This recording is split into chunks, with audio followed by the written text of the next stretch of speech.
Hello, everyone. My name is Jim Garrison, and I want to welcome you to day 260 of Humanity Rising. Today, we want to contemplate the constitutional crisis in the United States.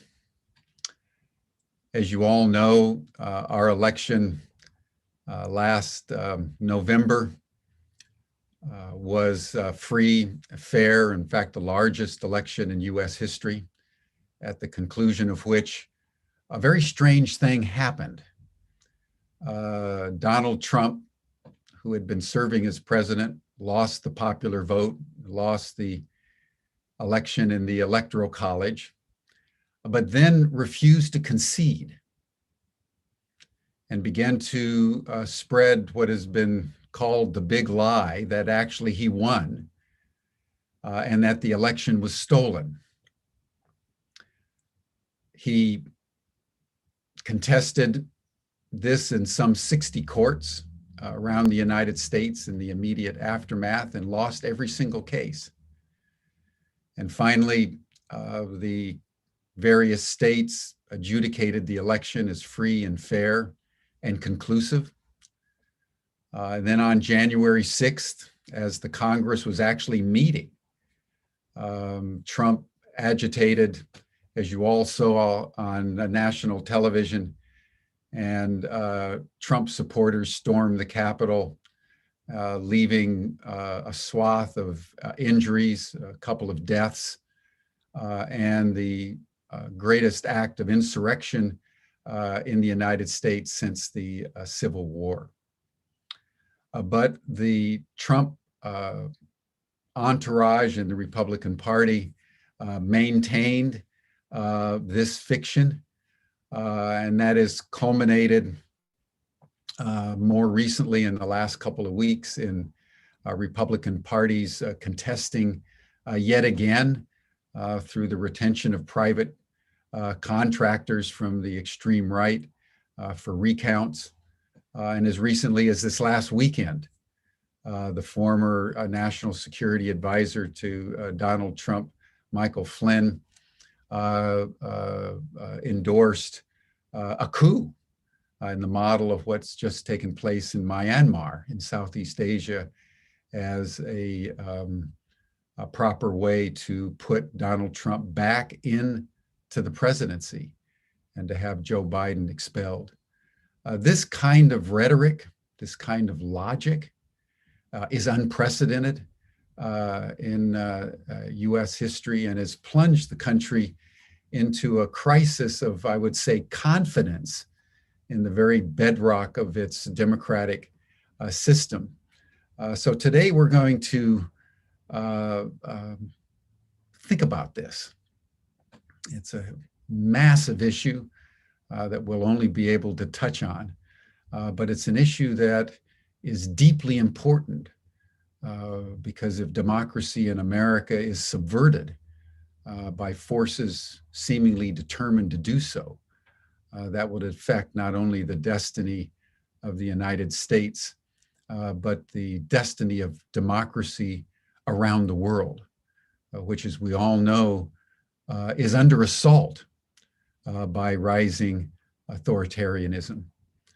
So these are deep matters, and Humanity Rising wants to contemplate this as we consider how the world in this time of the pandemic really reevaluates who we are in relationship to the larger ecosystem.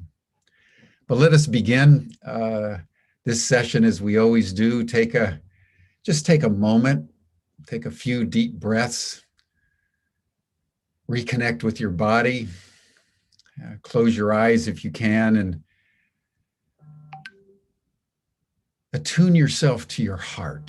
See if you could actually listen to your heartbeat for just a minute in a spirit of gratitude and thanksgiving that you're alive.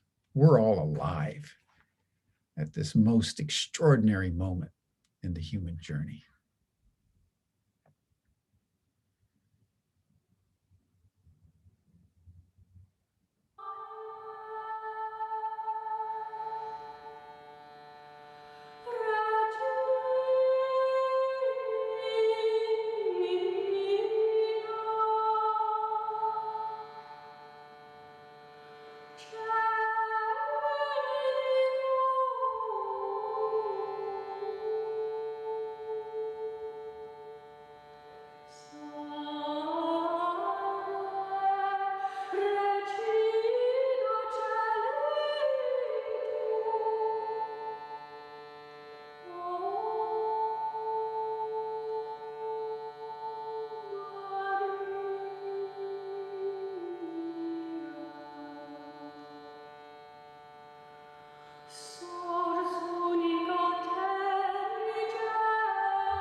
Thank you, everyone.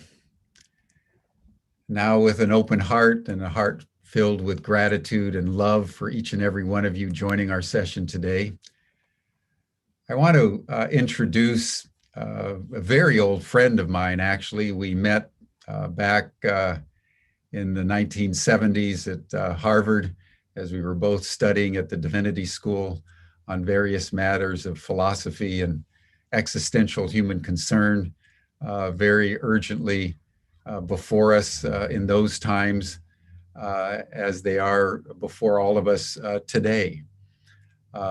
Daniel Sheehan is one of the great, I would say, constitutional scholars and constitutional litigators in the United States, having dedicated his life to protecting the Constitution and human rights and the ability of people everywhere to be freely able to express the truth that they believe is real.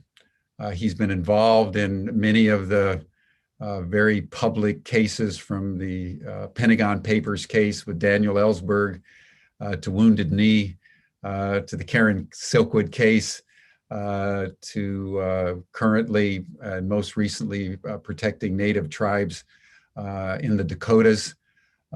He's the co-founder of the Christic Institute back in the 1980s and 1990s, and now the Romero Institute based in Santa Cruz, California. So Danny, welcome to our program on Humanity Rising.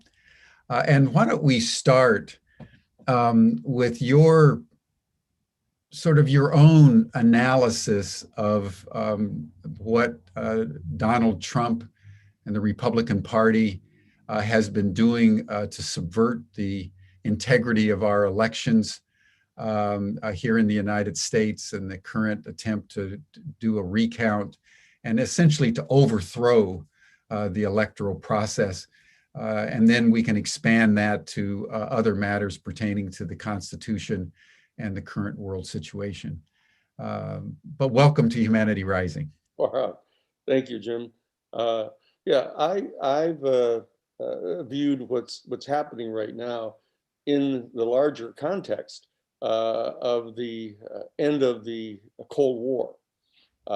From looking at it in the sweep of history, what's really happened here is that, and remember, you and I were involved in that process. That after Jim and I were together at Harvard Divinity School back from 1973 to 75, Jim went back over to Cambridge. Went to Cambridge to do his PhD over there under J.T. Robinson. I stayed at Harvard Divinity School to roll over my master's degree into the PhD program, and ended up getting recruited from there to become chief counsel for the United States Jesuit Order down in their national headquarters in Washington, D.C. And then Jim and I spent time together during a sabbatical that Jim took from his PhD studies over in Cambridge, when J.T. Robinson took a leave of absence, and Jim came back and was in the staff there at the Jesuit headquarters working on the issue of nuclear weapons. And we were deeply involved in reaching out to the Soviet Union at the time to try to get them to participate in the reduction of nuclear warheads. And we became involved together in that process, eventually getting Gorbachev to participate in this process, and then spent time together with Jim. Had become the president of the Gorbachev Foundation. And we all worked together in the State of the World Forum at the end of the Cold War, when President Gorbachev withdrew the Soviet Union from the Cold War and voluntarily dissolved the Soviet Union, returning back to old Mother Russia. in spinning off the other republics at that point. That extraordinarily important period in history, in human history, brought to an end the 75-year Cold War, in which virtually everything during the early years of the lives of the baby boomers was prisoned through this dialectical conflict between the Soviet Union and the United States. And virtually everything was prisoned through that dialectical confrontation. And we all, when the end of the Cold War came on December 31st of 1991, officially, with the signing of the release of the republics from the Soviet Union, we were all hoping, very importantly, Jim and I both were hoping that, well, let's just get everybody together here. Let's bring in all the former presidents, vice presidents, secretaries of Treasury, secretaries of Defense, bring them together at the Fairmont Hotel in San Francisco, where the United Nations was founded at the end of World War II. And we can have a reconfiguring of the relationships in the world. We'll establish or discern together some new paradigm pursuant to which we can all live in a more cooperative world. Now, but we knew that this had to be done with some dispatch because there would be an inclination on the part of our human family to redescend into some new dialectic. So we were trying to work together to bring together retired members of the leadership and the political institutions of all the countries of the world, because we knew that once they were retired, they were free to be more honest. That if they were still in elected office, they would be constantly campaigning and having to try to placate funders and everything else. So we spent time working at this, and of course, what happened, of course, is that on 9/11, with the events that took place in Washington, D.C. and in New York at the trade centers, our world sort of descended again into a dialectic, a confrontation between the Western powers, the United States, and the so-called terrorists that had launched this attack against the trade towers in the Pentagon. And so that we had this period, this short respite that occurred there. But what we saw actually was going on is that the moment that President Gorbachev and the Soviet Union voluntarily stepped back out of the dialectic of the Cold War, what happened was that immediately in the George Bush Sr. Republican administration, with their Secretary of Defense, Dick Cheney, they basically began a meeting on the first Monday after the dissolution of the Soviet Union.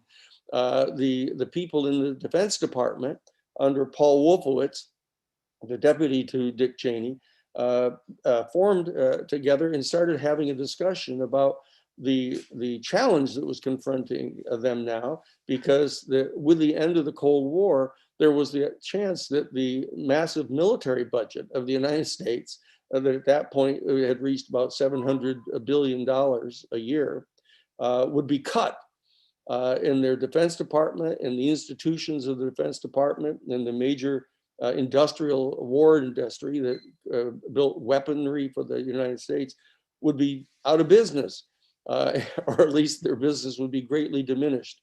And so what they did is they worked together to establish the 1992 United States Defense Department policy planning guidance document, in which they, instead of stepping back from the Cold War, decided they were going to take the opportunity to establish what they referred to in their own words is full spectrum dominance over the planet. That they would be able to apply the power of the United States as the sole remaining superpower on the planet to establish a complete hegemony over every area of the world. And they set forth to proceed on that program.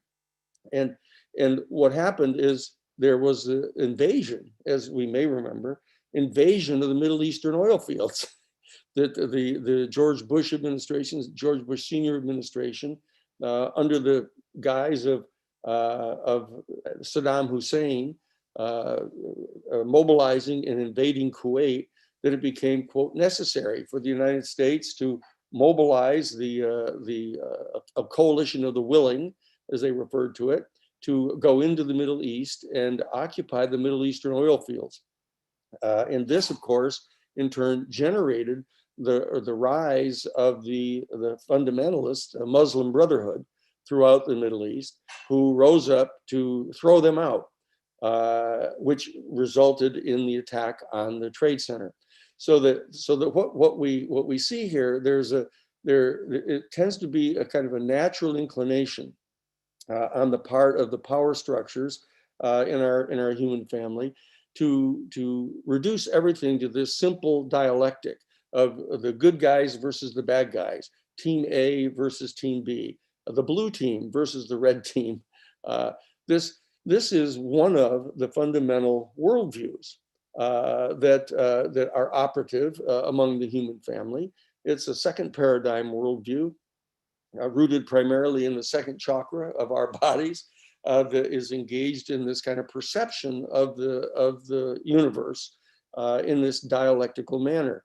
Now, I raise this not to be esoteric about it, but I want to point out that right at the very founding of the Constitution of the United States, which is the subject of our discussion here today, there were two competing forces that were at play at the origins of the United States government.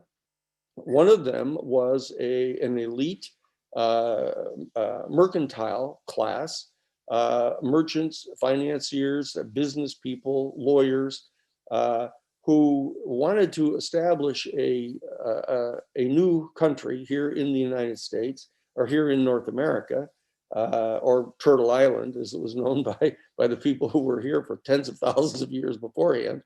But this elite wanted to establish a government similar to that which from which they had come in England and Europe, and they wanted to have kind of an elite royalist community that governed the country. And there was a competing worldview of the natural law advocates, James Madison and Thomas Jefferson, Aaron Burr, and a number of others, that had actually been all educated at the College of New Jersey, which later became Princeton University. And there was a professor there by the name of John Witherspoon, who taught a course in Christian moral theology, and taught this whole concept of natural law, which began to infuse the discussions of the creation of the new Constitution, believing that there were natural law rights, that human beings were born with certain inalienable rights, which were a function of our unique humanity, our relationship with the infinite and eternal consciousness that had somehow enfolded into material manifestation, the universe, and that we were a natural gestation of this process, and that because of that, we were imbued with certain aspects of divinity, pursuant to which we could discern not only the natural laws that were functioning in the universe, but the higher order of humanity. And this dialogue went on in the construction of the Constitution between the royalists, or the elitists, that were actually championed by Alexander Hamilton, and the natural law advocates, the intuitionists, that were actually championed by James Madison, Thomas Jefferson, Aaron Burr, and others. So that the Constitution of the United States, as was created, the three articles in 1789 that established the Constitution, and then the Bill of Rights that was attached in 1791, that there were reflections of the two differing groups that were competing to try to establish the governing principles of the country. So this dynamic between kind of an elite, superior grouping of people that were rooted in finances and mercantilism and commercial ventures versus the intuitionists that were sort of populist, majoritarian people existed in the Constitution from its very structures. So it's extraordinarily important to recognize that, that this dynamic between these two competing elements in our culture here in North America have been existent from the very beginning. So that when we encounter a raw confrontation between these two elements, which has occurred in different times, it occurred with Franklin Roosevelt and the major mercantilists with the Depression of 1929. It occurred during the American Civil War. It occurred back in the period of the McCarthy era. We've seen this dialectic rise again and again. So it's important for us to understand this present situation that we have in context, so that it doesn't appear that like, oh, nothing like this has ever happened in the history of the United States. It has happened in the history of the United States. There's been this consistent struggle between these two elements. And what we've seen is at the end of the Cold War, as I referenced at the beginning of my comments here, that at the end of the Cold War, this right-wing mercantilist, industrialist, financial element immediately responded to the stepping back out of the long dialectic between Russia or the Soviet Union and the United States. And they said, oh boy, look at the other side has left the field of combat here. Let's get to it. Let's rise up again and reestablish the same values that governed the robber baron era that went on from 1868 to 1898 at the end of the American Civil War, in which the robber barons rose into complete ascendancy in the United States and came to dominate and monopolize the various economic spheres, the railroads, the shipping industry, the steel and iron and steel industry, the railroads, agriculture. You know, we all know about this. We all know that that period of the rise of the robber barons ultimately culminated in the age of American imperialism. And everybody knows that. And it's a history thing you studied even in high school. That period led all the way up to World War I, and the assertion on the part of the people in Russia that they were going to overthrow the Tsar Nicholas II, that was involved in World War I. And they set up a revolution in Russia to throw out the elitist Tsar, the royalists, the Habsburgs, and the others. And that this dynamic that got set up between the socialists on the one hand and the capitalists in Western culture is what really engined the Cold War that went on for basically 75 years. And with the stepping back of the socialists that had become degenerated through the Stalinists and Beria and the rest of the people in Russia, that had become more nationalistic. And in the United States, the origins of our country had also become corrupted, where the capitalist, the rich elitists had basically risen into the ascendancy, and it started to overwhelm the populist people. That dynamic began at the end of the Cold War with the withdrawal of Gorbachev from the Cold War. This ascendancy on the part of the elitists came to full fruition. And it's with Ronald Reagan, George H.W. Bush, George W. Bush, Dick Cheney, this whole group of people that were advocating at the end of the Cold War the establishment of full spectrum dominance on the part of this elite around the world. That is what Donald Trump represents. Donald Trump was not just a complete aberration, even though one might question his own personal mental stability, et cetera. But the reality is he represented the coming to full fruition of the raw robber baron You know, I mean, look at, I mean, his big estates with gold-plated furniture and crystal chandeliers, and his big kind of palatial estates, et cetera. You know, he's the full manifestation of the raw, unbridled elitism and the mercantile class, that all they care about is the stock market and how well it's doing, et cetera. And that what's happened here is that thing had played itself out completely. Well, it's in the process of doing that. And we see the Republican Party having been taken over virtually completely now by this extreme right-wing element inside the Republican Party. And what we see rising in the Democratic Party, of course, is this whole social democratic energy through AOC, Alexandria Ocasio-Cortez, and the whole rising ascendancy of the Black people and the poorer people, the women, the people who've been estranged from power in the country.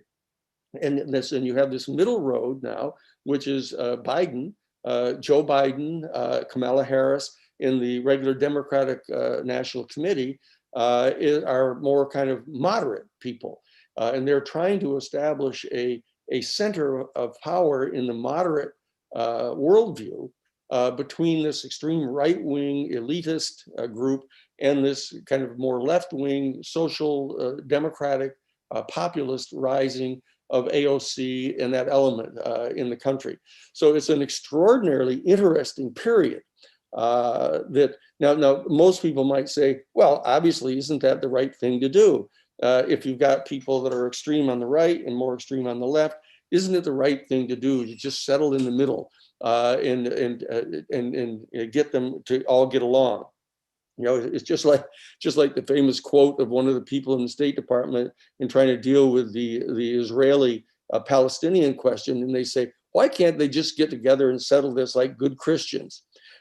So you know that it isn't all that simple. You can't just add up the two extremes and then take an average and then and put it in place, because the center doesn't hold. The center doesn't hold when you have a dialectic. Because when you generate a synthesis, a temporary synthesis between a thesis and an antithesis, you get a synthesis, but it automatically generates its own antithesis and continues this process. This is an old Hegelian concept that has existed at the root of the dialectical worldview since its inception. So what we really have to try to do in having a discussion about what it is that's going on right now is try to understand the basics of this worldview, this dialectical worldview. Why is it that it has such power? How it keeps asserting itself again and again. And what it really basically suggests is that our human family, at this point in time, our human species, has really only evolved collectively, at least, up to the dominance of our second chakra. We've got all these other chakras in our body that arise all the way to the heart chakra, to the pineal chakra, of our and even our crown chakra of ultimate enlightenment. All of this is possible in our human family, but as of right now, our collective consciousness seems to be rooted in our second chakra, which we tend to descend to. So that's I think what's really going on at the present time. So the question is what role can be played in resolving this dialectic by those who find their consciousness rooted in a higher, more elevated chakra.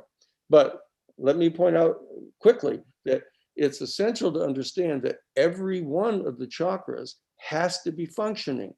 Every chakra has its own appropriate role to play in a fully enlightened human being. We can't all just say, oh, look, we all want to ascend just to have our seventh chakra opened and we're all enlightened beings. I mean, that becomes the kind of Manichaeist heresy.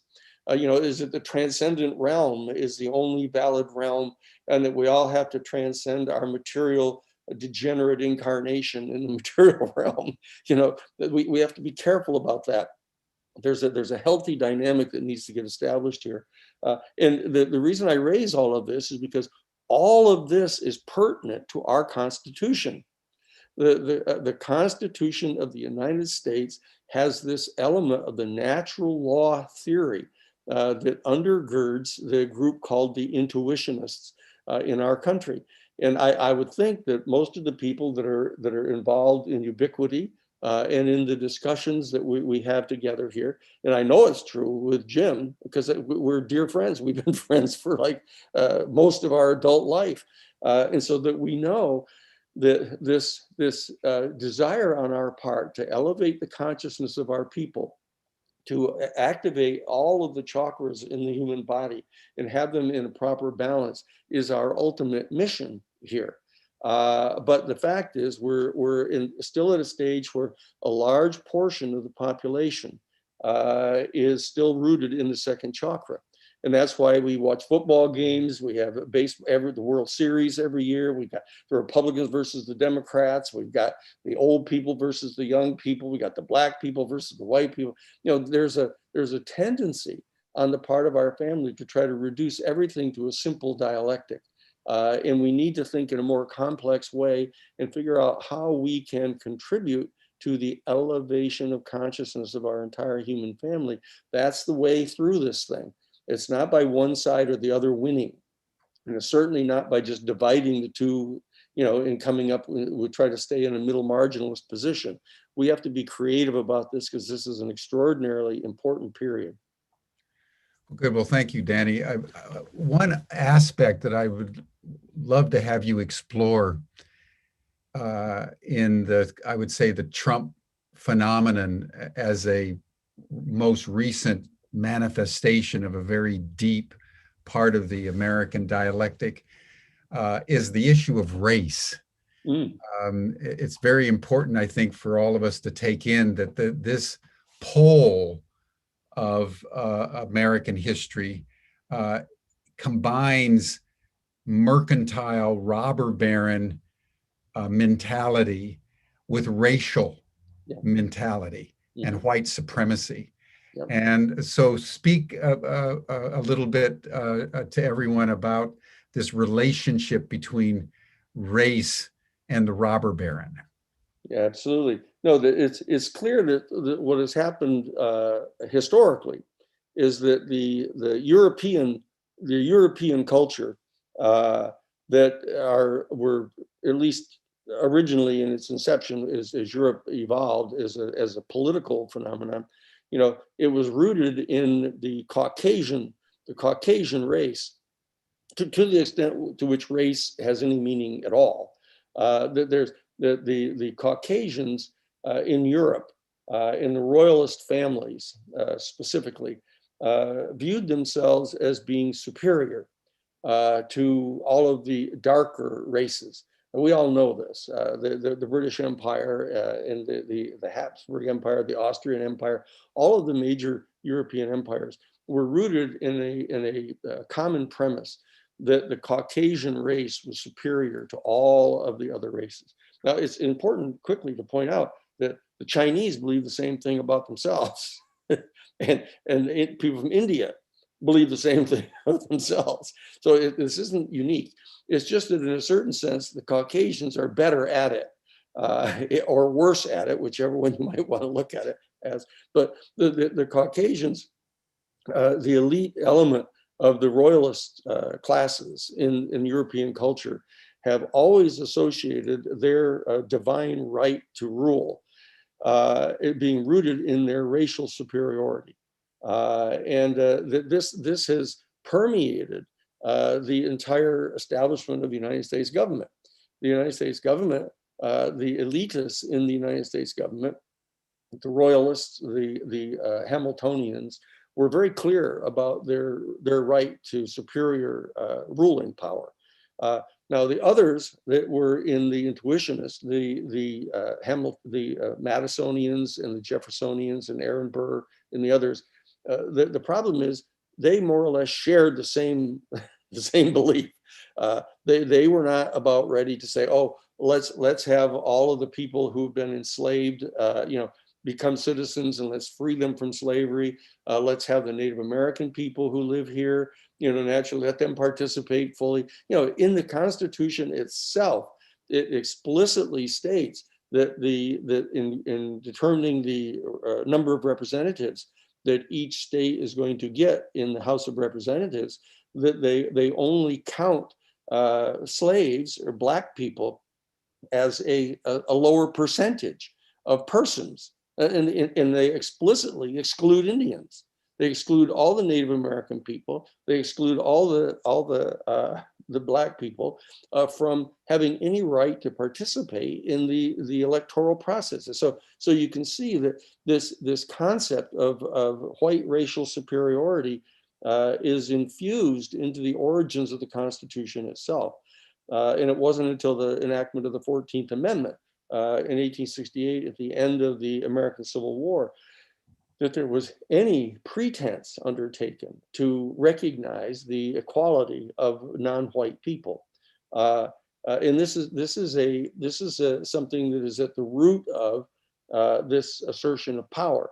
And it isn't as simple as it might seem, because one might automatically assume that the Republican Party, which is dominated by the elite robber baron mercantilists, would have always been the ones that championed white supremacy.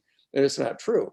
Just from an historical point of view, the Democratic Party actually had the Southern Dixiecrats as a major part of their political power structure. And so the Democrats for 100 years, were the champions of racial segregation because they depended upon the support of the Southern states.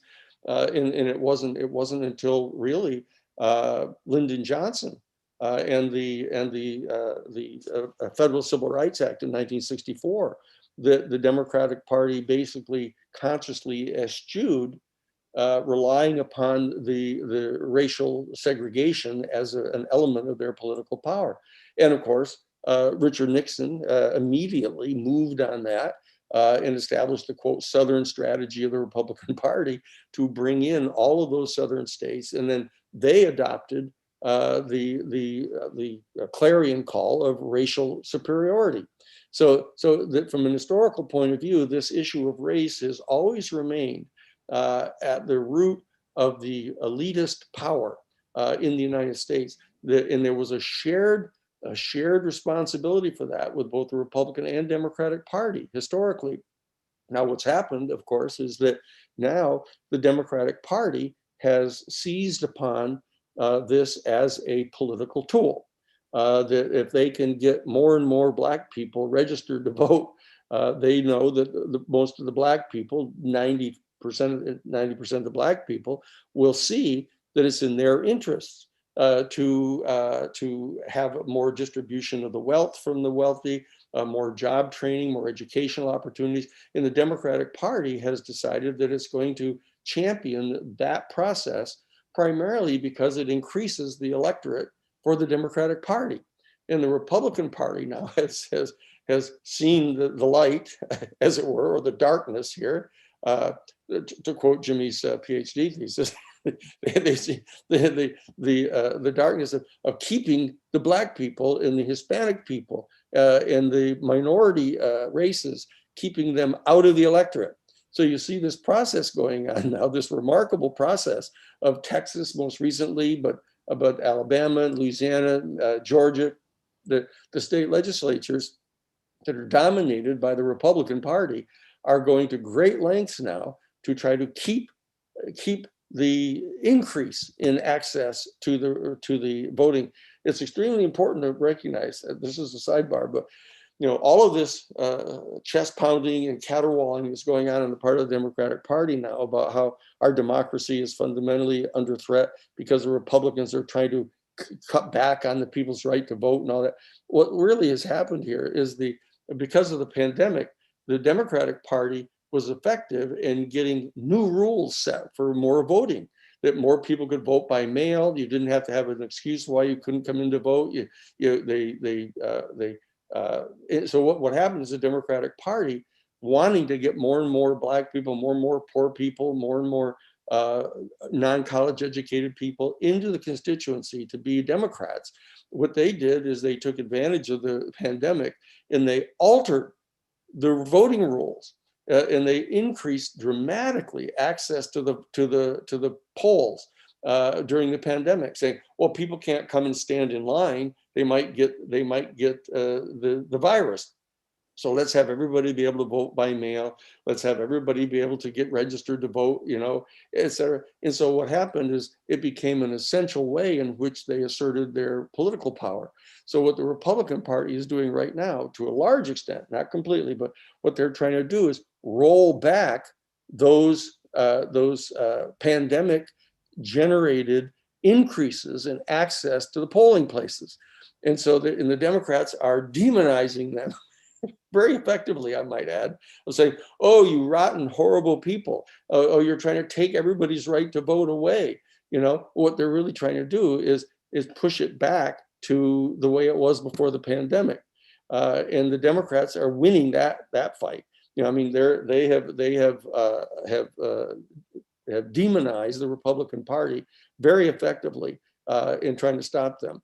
But right now, this war is going on in the Democratic Party. The Democratic Party has got a careful balance they have to strike here, because the Democratic National Committee is in danger of losing control of the Democratic Party to the people. Actually, they're going to keep on pushing this thing of getting more and more people into the electorate, more and more young people, more and more women, more and more poor people, more and more Black people, more and more Hispanic people. And they're going to suddenly realize that the people that are in charge of the Democratic National Committee are not going to be in charge anymore.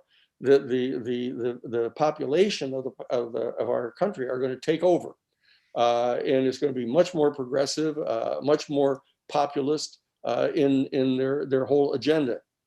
And so that you have the Democratic Leadership Conference, for example, because the response at the end of the Cold War, when the mercantilists and the elitists in the Republican Party moved at the end of the Cold War to kind of return to the ethos of the robber baron era, what happened is the Democratic Party was saying, oh, look at, if the people in the Republican Party are going to move extraordinarily hard to the right, in return to the robber baron ethos, there's no practical reason why we should remain just to the left of center in the political spectrum. Why don't we go back over to the right side of the political spectrum?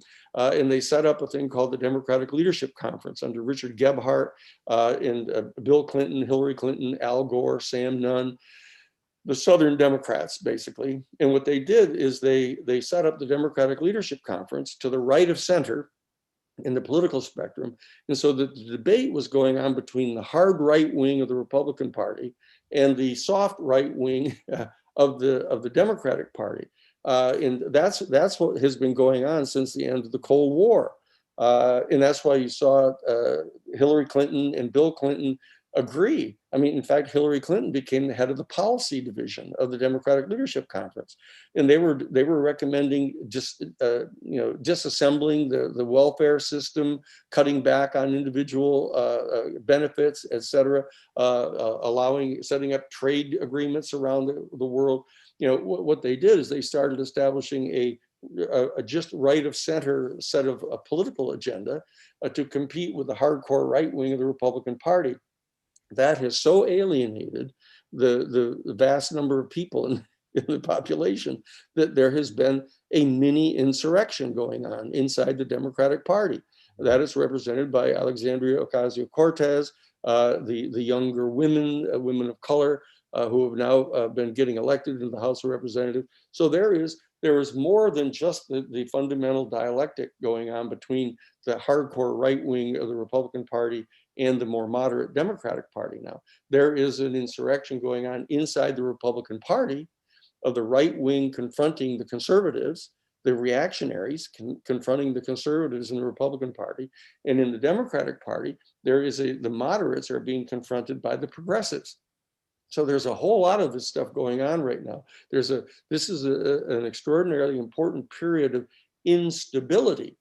But we need to remember that what is referred to as the stable prior condition wasn't all that great.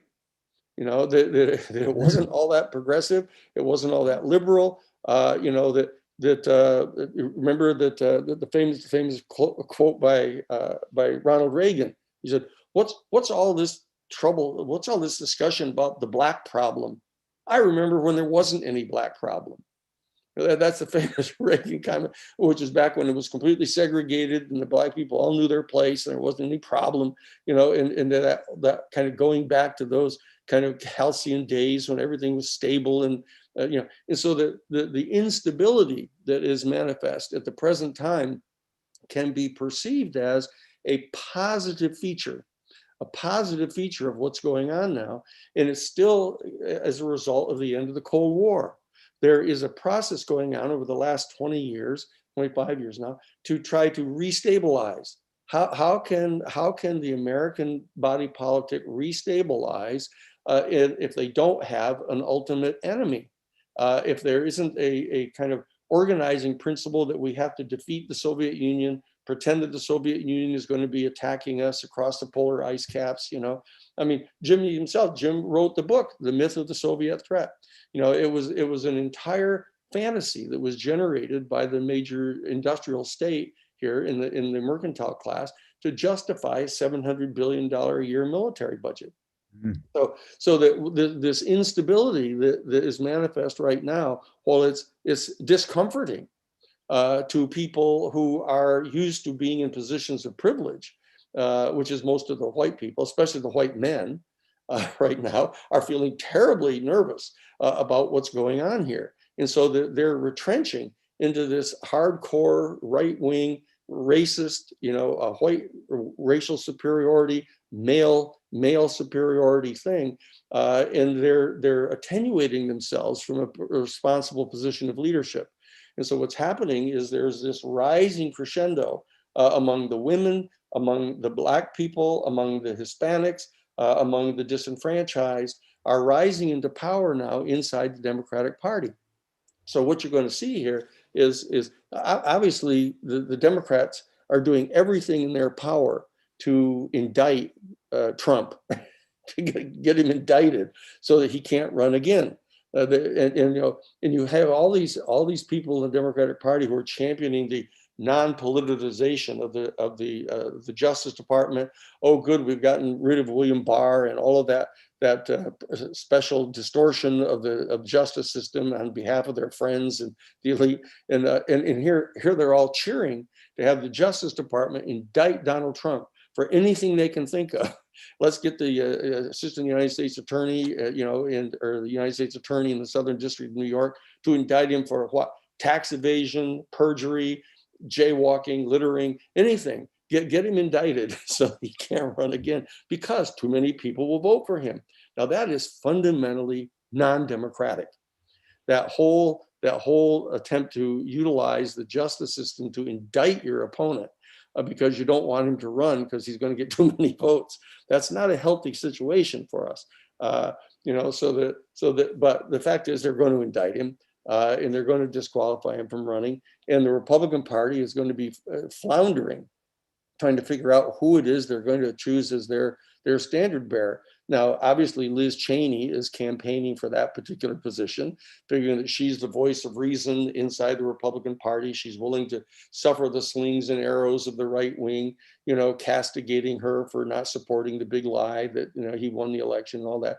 And the Democratic Party is getting set to have everybody with a political IQ above room temperature knows that Biden is probably not going to run for a second term, that he's a transitional president. And so the major issue is the Democratic Party going to just coronate Kamala Harris and have her be the undisputed champion of the Democratic Party for the 2024 election? Or is in fact AOC, Alexandria Ocasio-Cortez, going to compete with her for the nomination? That's clearly what's getting ready to happen here. And so that the Republican Party is going to be without a major standard bearer. Trump probably isn't going to be indicted before the 2022 election unless the Democrats can do it. They're going to try to do it because they want to eliminate him as a kingmaker during the 2022 congressional elections, because the Democrats only have a 5-person advantage in the House of Representatives, and it's a dead tie, 50-50 in the Senate, with Kamala Harris as the president of the Senate, as the vice president of the United States, breaking the ties, so that we're in an extraordinarily interesting place here. There's an attempt to characterize everything that's going on as if we're on the razor's edge. It's 50-50 in the United States Senate. It's, of 435 members of the House of Representatives, there's only 5 more Democrats. And, in the off years, the off year party that didn't win the presidency is likely to win the House of Representatives. And there's a big drama going on now. But the bottom line is the real story. The real story here is that the Republican Party is going to be without a standard bearer by 2024. It's a 95% probability that Trump is going to be indicted and convicted, before the 2024 election. So he's not going to be able to stand for election. And so they're going to be struggling to figure out whether it's going to be Liz Cheney who's going to get it, or a guy like John Kasich, the more moderate governor of Ohio. Who are they going to get for their standard bearer? And the drama inside the Democratic Party is Kamala Harris or AOC going to be the candidate for the Democratic Party in 2024, given the likelihood that it's not going to be Joe Biden. These are the real dynamics that are going on at the present time. It's not as simple as just a straight up dialectic between the Republican and Democratic Party right now. And this is an extraordinarily important opportunity during this period of instability to be able to raise up a guiding ethos that can replace the myth that everything was okay, as of 1962. Let's get back to when John Kennedy was president, and the great frontier, we were going out into space, and let's get back to the way it was.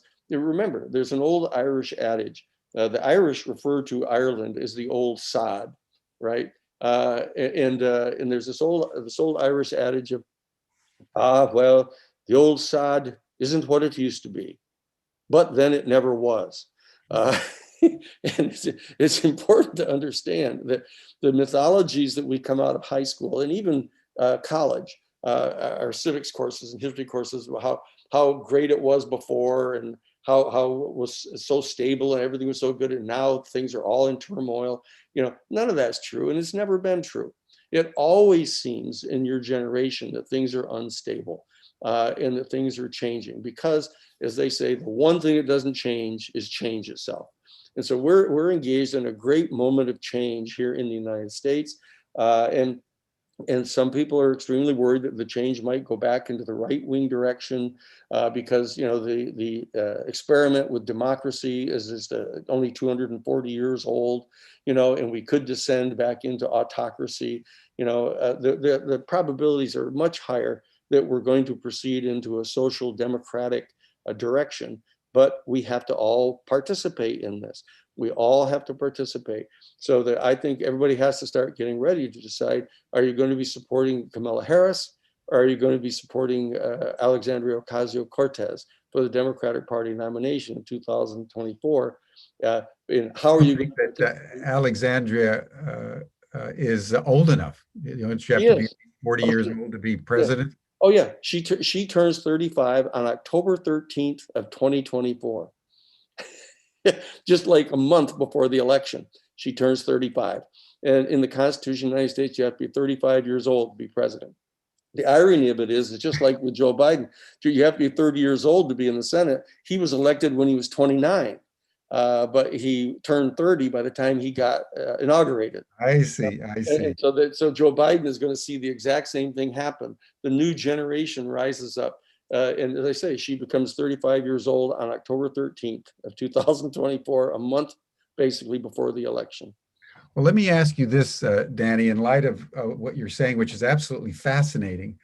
And it's worth noting, everyone, that I think today or yesterday is the 100th anniversary of the Tulsa massacre, where 100 years ago in Tulsa, white mobs, like we saw on January 6th at the US Capitol, stormed into what was known as the Black Wall Street of Tulsa, which at the time was a booming oil town, and killed several hundred people, buried them in the mass graves that have been recently discovered, and basically wiped out one of the most affluent and thriving Black communities in the United States. So what Danny's been talking about in terms of the integral nature of race, white supremacy, and this authoritarian tendency around sort of the robber baron mentality is very tight and has been enormously destructive to the Constitution, because it eviscerated the very notion of equality upon which the Constitution was founded. And it's been a toxic wound on the American psyche. So it's just worth us just taking in that 100 years ago, there was the Tulsa massacre. And so, Danny, I think a question that would be naturally emerging for people watching this, all of whom in Humanity Rising, as with most of the people we know in our lives, are working 24/7, 365. But I would say that most people are doing most of their work outside of the political arena, because over time, I think many people have had the experience that no matter what you do in that arena, it doesn't ultimately make that much difference. And there's just much more freedom for passion and energy if you take the advice of Buckminster Fuller, not to try to reform the old institutions, but to establish new institutions. That's what a number of us did in creating the Christic Institute, or creating the Romero Institute, or Ubiquity University, or Humanity Rising. We've gone outside the system. But what you're pointing to is a very nuanced understanding that American history may be on the threshold of at least the Democratic Party of embodying its original idealistic impulse, because of the demographics of America. We've now gotten to the point where the majority of Americans demographically are non-white. Yeah. And the young people coming up just add to that dynamism. So as we look to a situation in 2022 where, as you point out, the balances in the House and the Senate are razor thin, with the possible emergence of real progressives, what would be your wise counsel to people seeking the advancement of a better world as a time? Is this a moment where one should seriously consider re-entering into electoral politics? Yes, there's not any question about that. I think that getting behind the candidacy of Alexandria Ocasio-Cortez is going to be the wise thing for everyone to do. It's not to denigrate Kamala Harris. I mean, she's had a long and an arduous path to get to where she is now. But the problem is that if you really want to opt on the side of the future, there's some question as whether there needs to be one more interim step. Getting a woman to be president, getting a Black woman to be president, of Kamala Harris, and having her be a transition to the younger generation that is going to be represented by AOC and Pete Buttigieg and the whole rest of the younger people. But I think it's just like with global climate change. You can't wait. You can't wait to try to stop the carbon emissions. You can't just slow them down without facing the catastrophe of global climate change. It has to be done now. And the changes need to be brought about now. And the problem is they're afraid of the hard right. They're afraid that they've taken up guns, that they're going to revolt, that the events of January 6th were just a prelude to the type of violence that they're going to. But this has been going on for the last 50 years. When we were in Washington, D.C. together, for 20 years, whenever you go over to try to talk into any one of the congressmen or senators into doing the right thing, they always express this fear of the hard right, that somehow they're going to be, they're going to be destroyed, that the CIA or the FBI is going to go after them, or the funders are going to go fund somebody else. And this intimidation on the part of the hard right of anybody trying to do the right thing has been prevalent in American politics ever since the beginning. But the reality is now that what we have to do is atrophy them. That we have to mobilize our people to get behind genuinely progressive change. You don't want to keep electing people who don't want to do what you want, and that you have to coerce them into doing it.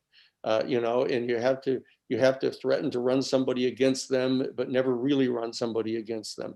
The test is going to be is which of the two candidates is going to agree not to take any money from the oil corporations for their campaigns, and see if Kamala Harris is ever going to consider doing something like that. She's not.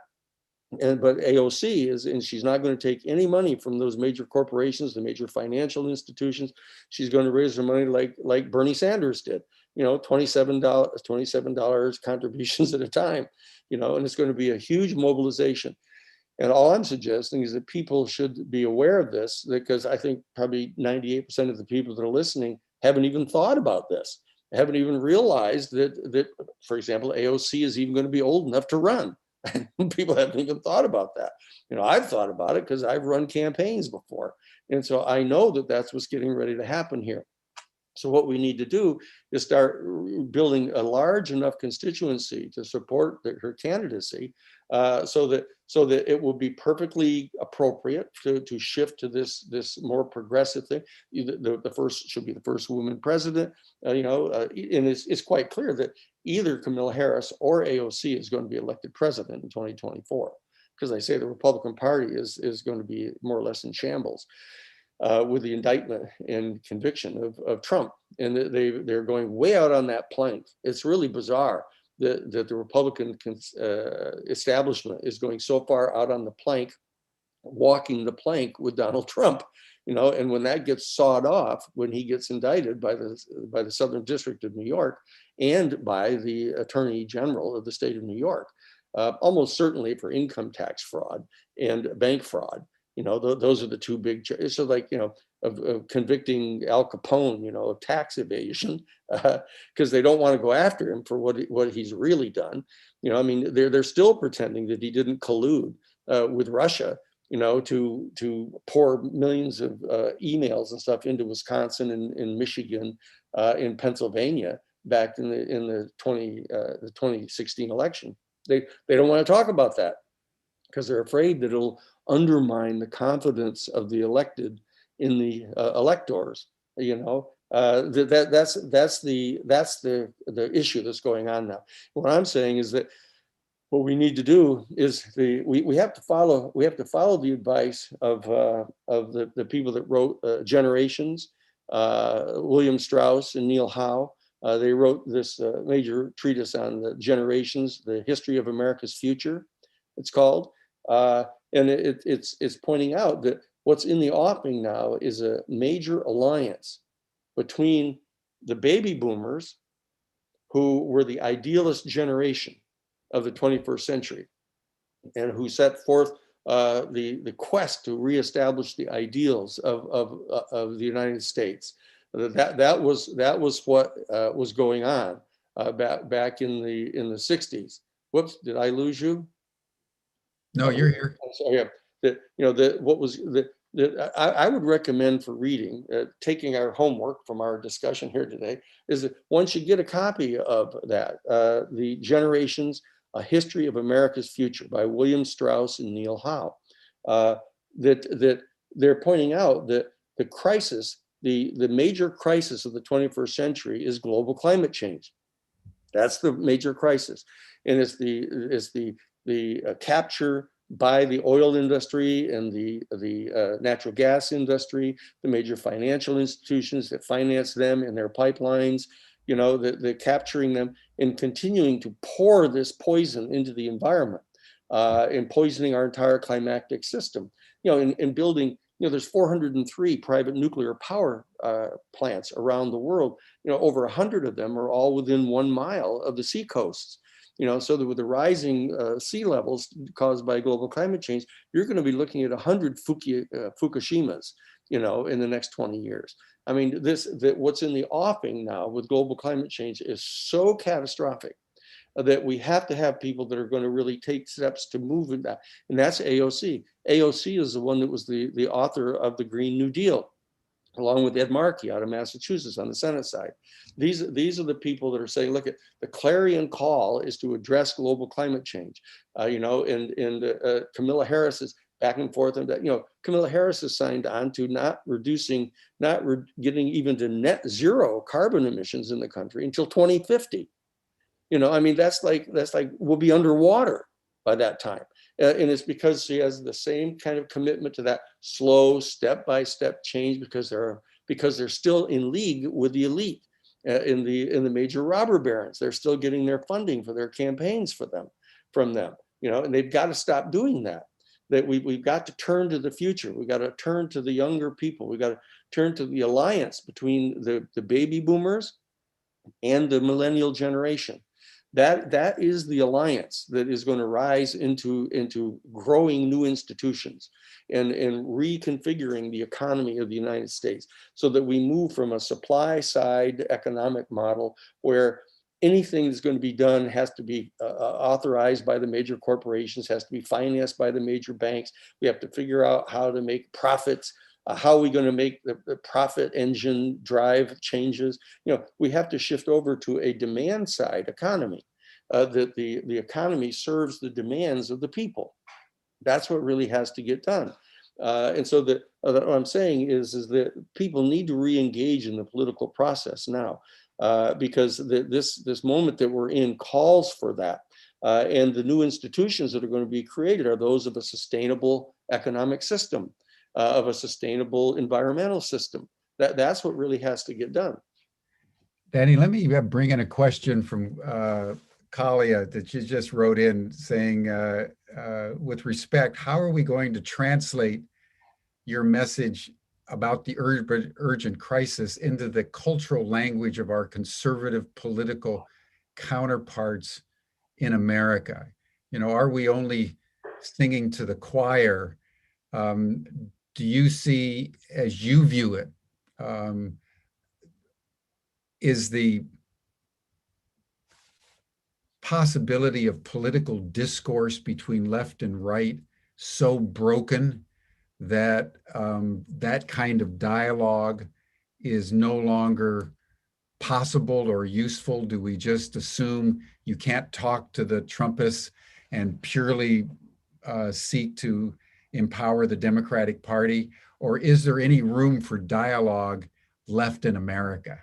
Well, the major constituents that have to be brought into the Green New Deal to establish an entire new governing model for our economy is, first, from a practical point of view, you have to deal with the trade unions.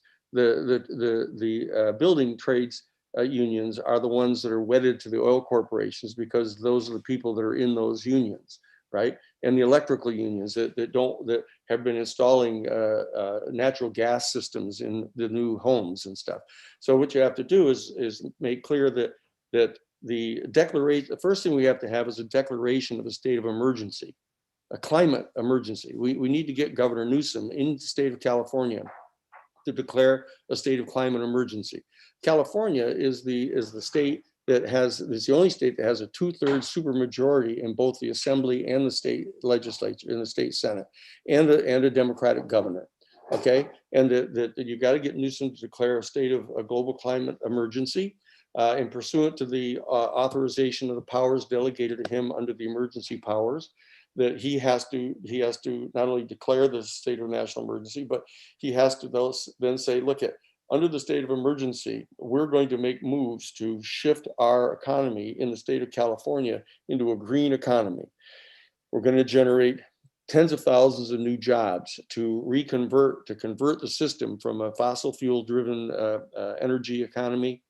We've already established the community choice energy companies. Right now, we've set up community choice energy companies in Santa Cruz County, Monterey County, San Benito County, Ventura, Santa Barbara.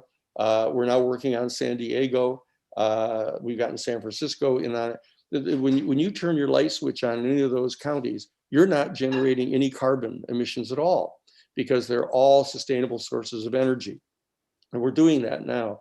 And so what we need to do is, in generating new jobs in the state of California, that we have to give preference to the people that are in the oil industry, the natural gas industry, other industries that are dependent on the fossil fuel economy, and bring them over into the sustainable energy with wind power, with solar power, tidal power, geothermal power. There's all kinds of other sources of alternative energy that do not generate the global greenhouse gas emissions.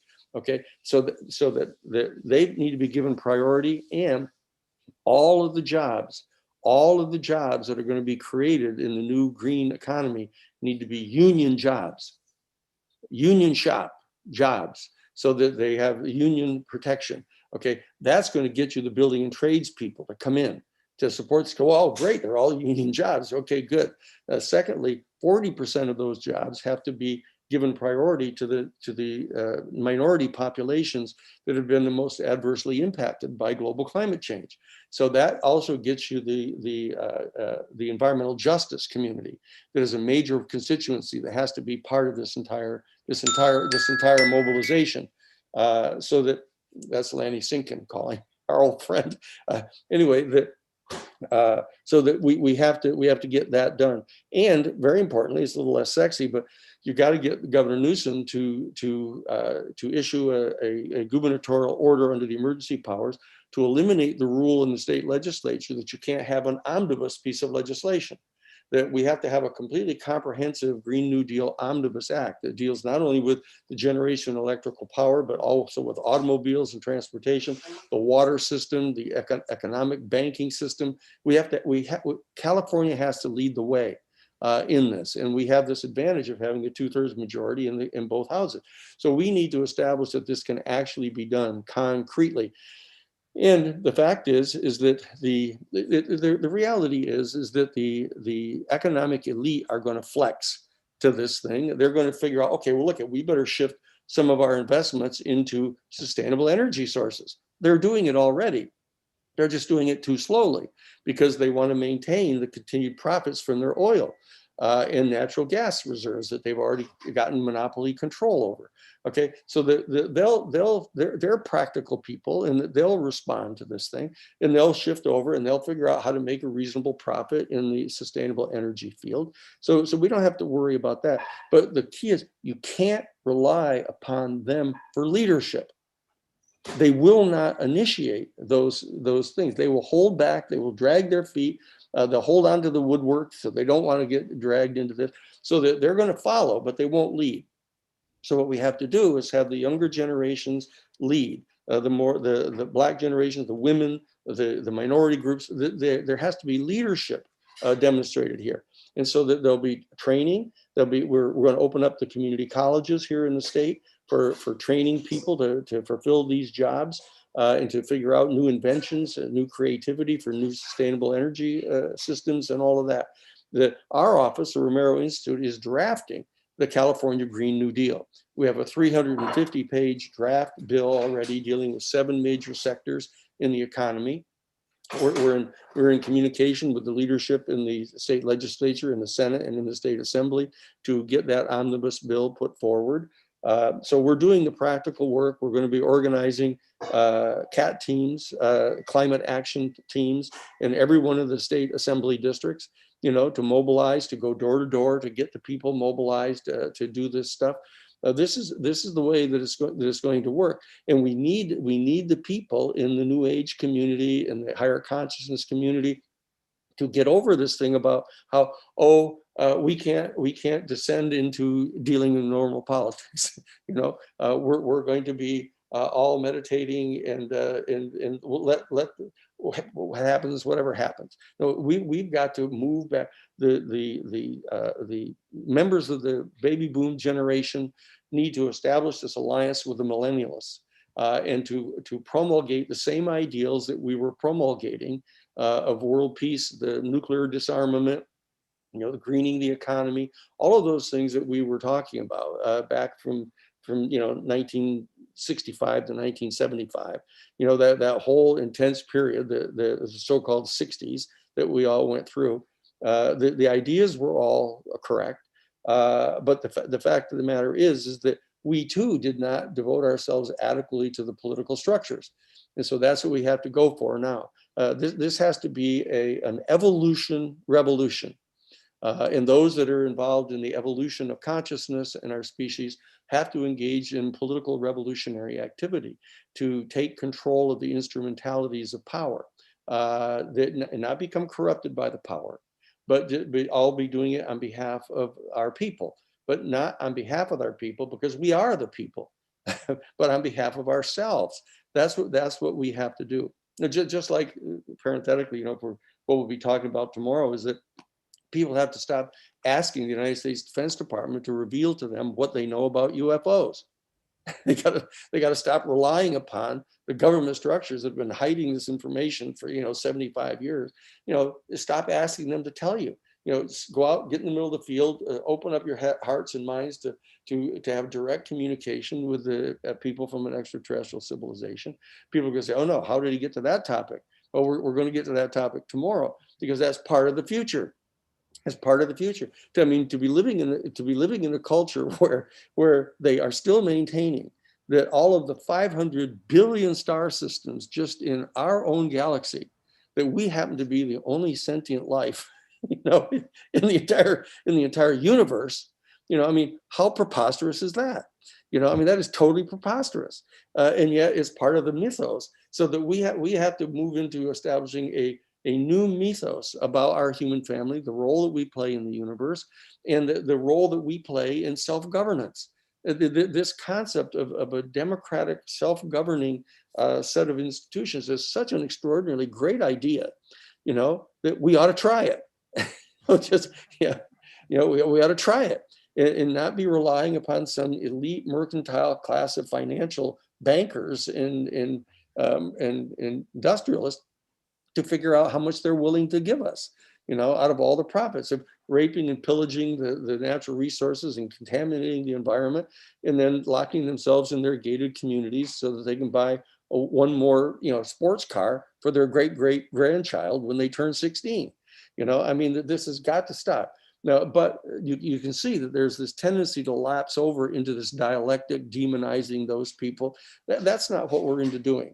What we're into doing is trying to grow a positive, upward, positive, forward ethos around doing what we're doing. The same thing that you were talking about. Oh, let's all get together and grow new institutions, and atrophy the old institutions. That's what we need to do. So it's a positive aspect. We're not trying to destroy the old institutions. We're trying to replace them with new institutions. I think the Alexandria Ocasio-Cortez is representative of that entire new energy and the thing. And I think that she understands that she's not an elitist. She was a bartender, in the 14th Congressional District, which I happened to have run the primary campaign in there for the Democratic Party back in 1972 for George McGovern. I know the district, and it's, and we can do all this. We can do all of this together. Good. Well, thank you, Danny, so much. And this has been very illuminating because I think you've very insightfully given us a very wide and deeply historical context for understanding both Trump and the Republicans and also the Democratic Party today and the prospects for the future. There have been a lot of comments. There's some people in the chat that have thought we should run with Kamala Harris, and the senator from Massachusetts. What's her name? Oh, Warren, Elizabeth Warren. Elizabeth Warren. But that's all a matter of debate. Yes, sure. There's the essential point, I think, is that we've reached a critical mass of people in the U.S., European, and cosmopolitan centers worldwide, of people that really embrace a new vision of the human future. And what we still have to do is fashion the institutional and political instruments that allow the power of our numbers. That's right. And the power of our vision to have efficacy within a diminishing time frame. And so ideas like California declaring a state of emergency to galvanize this, I think these are all worthy ideas. So I thank you, Danny, for this.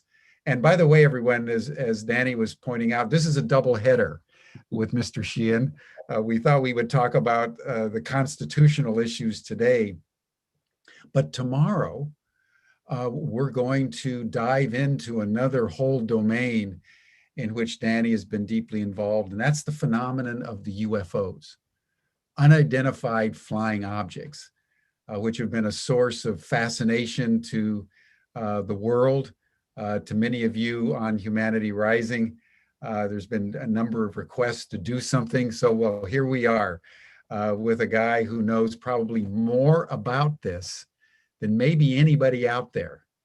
So just like his intimate knowledge of the US Constitution, Danny is also deeply immersed in the UFO phenomenon and has been for decades. So tomorrow, same time, same station, we're going to dive into a second dialogue with Danny tomorrow about the UFOs. But Danny, thank you for this. It's been very provocative and very illuminating, I would say, about politics in America. So thank you. Terrific. And as we close, I want to just make people aware of our course with Kate Rayworth that's launching our Masters in Regenerative Action on the 9th of June.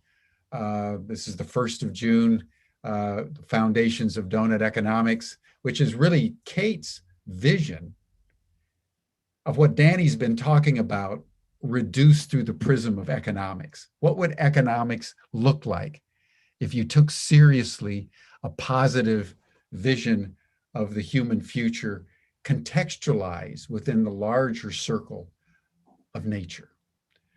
So that's our deep dive into Kate Rayworth's Donut Economics on June 9th. We have lots of scholarships that are available for anyone who needs it.